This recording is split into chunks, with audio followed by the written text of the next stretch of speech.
Welcome to Demystifying Iran. The summons of world leaders to Egypt by U.S. President Donald Trump laid bare a painful truth about their role in the Palestinian struggle. Despite the handshakes and smiles and Sharm el-Sheikh, the airstrikes, the slaughter, and the deadly siege never ceased. The ceasefire, a cruel fiction. Now, infants freeze to death under that siege, and children are shot and murdered while gathering wood or playing by their tents. The stage was set earlier in the Knesset. There, Trump declared an Israel-first allegiance. He invoked Sheldon Adelson and his wife Miriam, making clear that their primary loyalty was not to America, but to the Israeli regime, and that they held an extraordinary and abnormal influence over him. Adelson himself once stated, "I am a one-issue person. That issue is Israel." Elsewhere in his Knesset speech, Trump added a pointed reminder. His own daughter's conversion to Judaism, forsaking her belief in Jesus, was driven not by a study of religion, but by her love for the Israeli regime and Zionism. What followed in Egypt was more than hypocrisy. It was a chilling performance. Leaders gathered for a clown show. Their presence a whitewash for Trump, who played a central role in the Gaza Holocaust. We witnessed the transactional gratitude, Trump telling Erdogan, "Every time I've ever needed him, he's been there for me," met by Erdogan's hand solemnly placed upon his chest. We heard a nation crudely reduced to its wealth as Trump greeted the UAE's Sheikh Mansour. He said, "Lot of cash, unlimited cash." It was an attempt to remake a partner in genocide into a peacemaker. Each leader sought a place in Trump's good book, and the price of admission was the blood of Palestinian women and children. Even basic courtesies were denied. The co-host, Egypt's President Assisi, a man who should not need to co-host anyone on his own soil, was publicly snubbed, denied the simple dignity of a handshake. In the aftermath, the apologists emerged. Depending on affiliation, they spun tales of calculated moves by certain leaders for Palestine's ultimate good. The bitter irony? These same apologists, the Takfiri ones in particular, were quick to glorify those leaders by implying they practiced taghiyeh. The concept of taghiyeh finds its roots in the Holy Quran, in the story of Ammar ibn Yasir, who under severe torture renounced his faith. The Quran not only legitimized his act, but pronounced him firm in belief. Taghiyeh is a shield for the powerless facing torture, atrocity, and murder. But that is not what these well-fed and comfortable leaders were facing. Why is this so deeply ironic? Because these are the very same antagonists of the axis of resistance who routinely wield a fabricated and twisted definition of taghiyeh as a weapon. They attribute this definition of dishonesty and deceit to the resistance, accusing it of hypocrisy, claiming its support for Palestine is insincere, masking some hidden evil intent.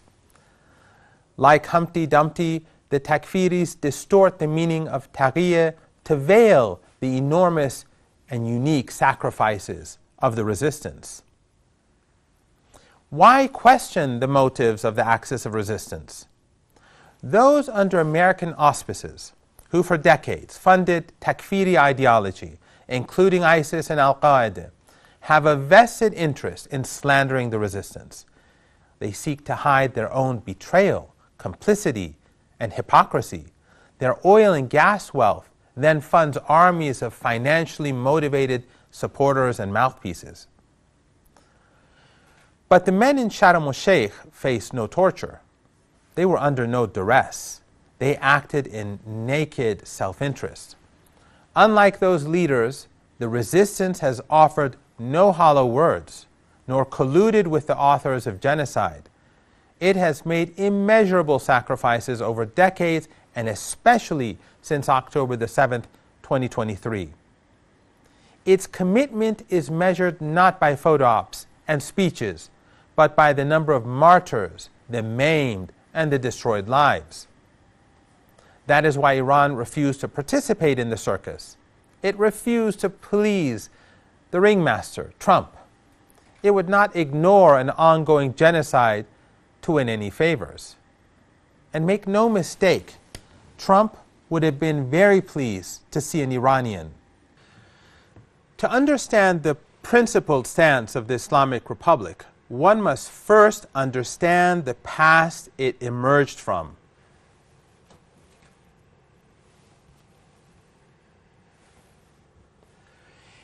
In 1950, the Shah extended de facto recognition to the Israeli regime. Immediately, commercial ties were forged, a route for Jewish migration was opened, and an Iranian consulate was established in Al-Quds. This diplomatic opening was brief. By July 1951, the government of the popular Prime Minister Mohammad Mossadegh responded to the powerful domestic and Islamic sentiment, formally withdrew that recognition, and shuttered the consulate. But the British and American coup of 1953 changed everything. The restored Shah made a strategic pivot, weaving relations with the Zionist regime directly into his policy of so-called positive nationalism. This conveniently converged with the Israeli apartheid regime's peripheral doctrine. Both saw a common enemy in the rising tide of Arab nationalism, personified by Egypt's Jamal Abdel Nasser. By 1958, the relationship had deepened. The two regimes opened embassies in each other's capitals. The alliance grew. It encompassed military, agricultural, and extensive intelligence cooperation between the notorious Mossad and the Shah's dreaded Savak. Iran became a primary buyer of Israeli military hardware and, critically, the regime's main supplier of oil. Significantly, the Shah also became the main supplier of oil to apartheid South Africa. The Shah saw the Zionist regime's military victories over Arab states not as a tragedy, but as a welcome defeat for his rival Nasser. This close partnership was symbolized by a parade of Israeli leaders to Tehran: Golda Meir, Yitzhak Rabin, Moshe Dayan, and Menachem Begin. All walked the halls of the Shah's palaces. Yet for all its depth, this was an affair the Shah insisted on keeping in the shadows. Historians often call it a secret love affair. He refused to upgrade ties to a full public ambassadorial level. He told his Zionist partners that so-called religious fanaticism of his own people was the insurmountable barrier to any open alliance. This was a decades-long entanglement that stood in stark contrast to the identity and aspirations of the Iranian nation. An immoral entanglement, like the one with apartheid South Africa, that the revolutionaries were determined to end. Long before the revolution, Imam Khomeini established the groundwork for the struggle against Zionism. In 1968, he issued an important fatwa regarding the Palestinian resistance, declaring that the struggle against Zionism was a religious obligation for all Muslims.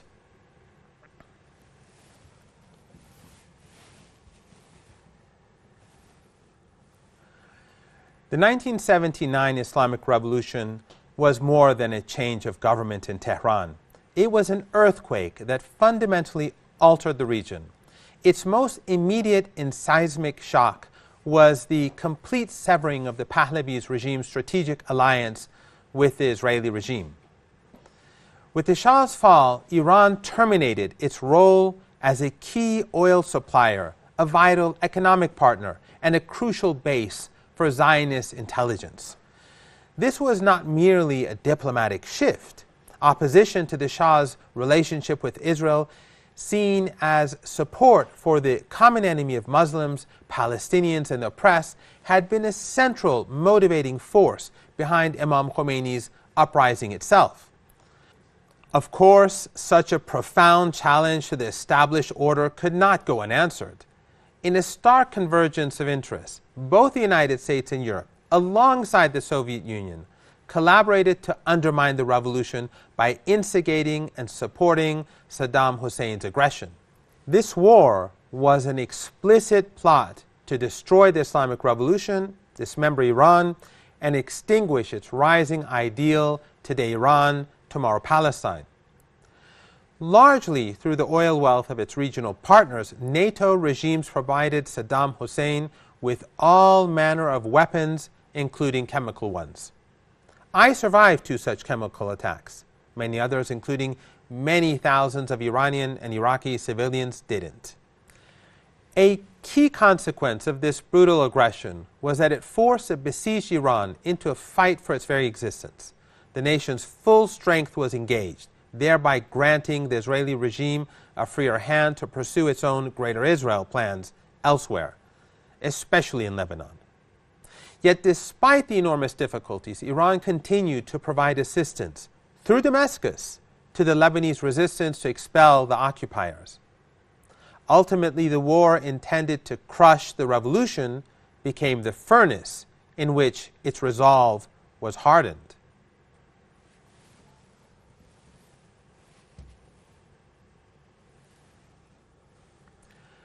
Imam Khomeini's strategy transcended mere policy.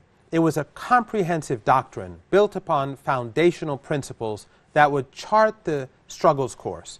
First, he established the Islamic identity of the struggle.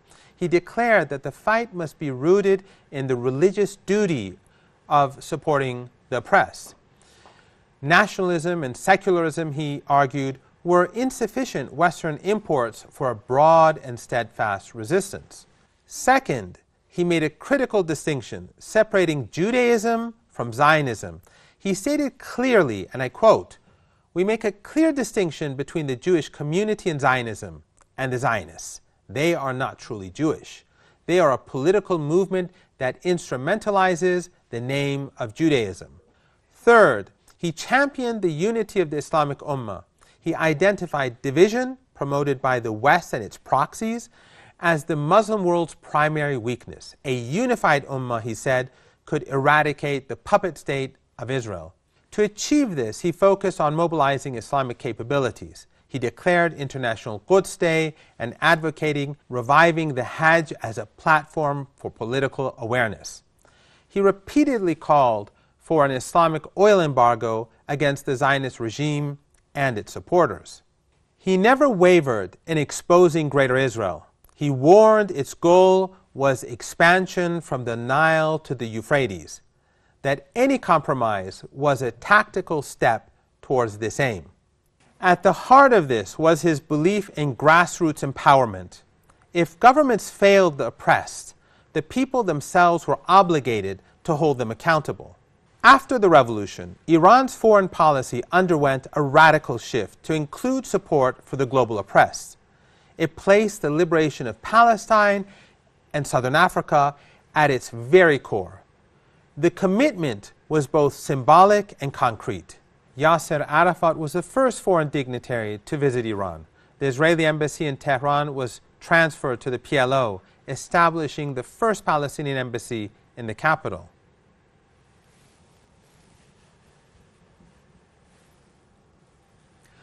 Iran officially recognized the PLO as the sole legitimate representative of the Palestinian people. And Imam Khomeini's declaration, "Today Iran, tomorrow Palestine," echoed throughout the region. But the Western-backed aggression against Iran in 1980 was a fire that tested this alliance. Differences began to emerge, leading to the gradual decline of the Iran-PLO relationship. Initially, the PLO attempted to position itself as a neutral mediator. However, its efforts were perceived as biased, its credibility weakening as its leadership was seen as moving closer to the brutal aggressor Saddam Hussein. From Iran's viewpoint, this was very difficult to stomach, not only regarding the repetitive meetings with Saddam, but what was even more hurtful was the 1986 meeting with Masoud Rajavi, leader of the anti-Iran Mayadeen Español, a treacherous Western-backed terror group and cult that murdered many thousands of Iranians in terror attacks and even fought as foot soldiers for Saddam.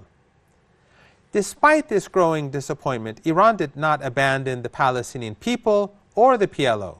During the camp wars in Lebanon, Iran provided critical political and humanitarian support to the besieged Palestinian camps. This action solidified its ties with the different Palestinian factions. Later, even further damage to the relationship was caused by the PLO's strategic shift, publicly renouncing terrorism, a deeply politicized term, and accepting UN Security Council Resolutions 242 and 338. The PLO implicitly recognized the apartheid state's right to exist. This signaled a pivot away from the armed struggle towards a diplomatic two-state solution, a path Iran has rejected as legitimizing occupation, ethnic cleansing, and apartheid, a path that Iran had no doubt would lead nowhere. In Iran's view, Yasser Arafat committed another mistake by deciding to frame the conflict as a solely Palestinian national issue. This decision set aside the crucial potential for both international and Islamic solidarity to liberate Jerusalem, a move that needlessly weakened the Palestinian resistance and weakened his own position on the road to compromise. Ayatollah Khamenei later characterized this attempt at compromise as a lesson in the futility of compromise with Zionism.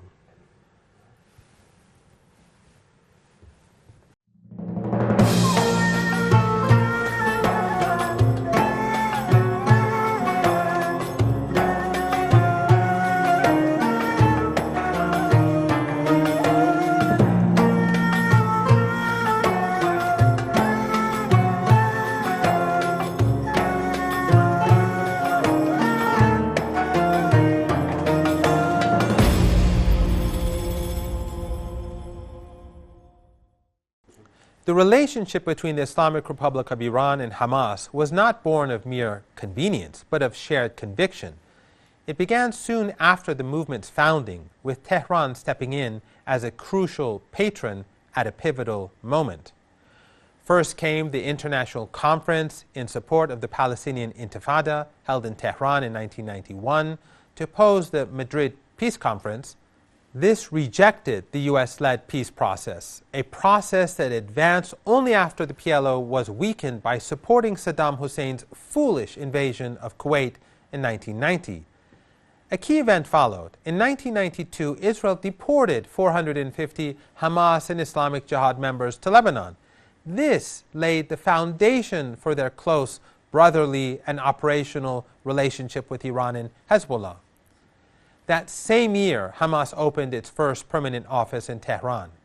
This move further aligned the group with the rejectionist front, just as the PLO entered U.S.-sponsored peace talks. This alliance, however, would face a major test 2 decades later with the outbreak of the Syrian conflict.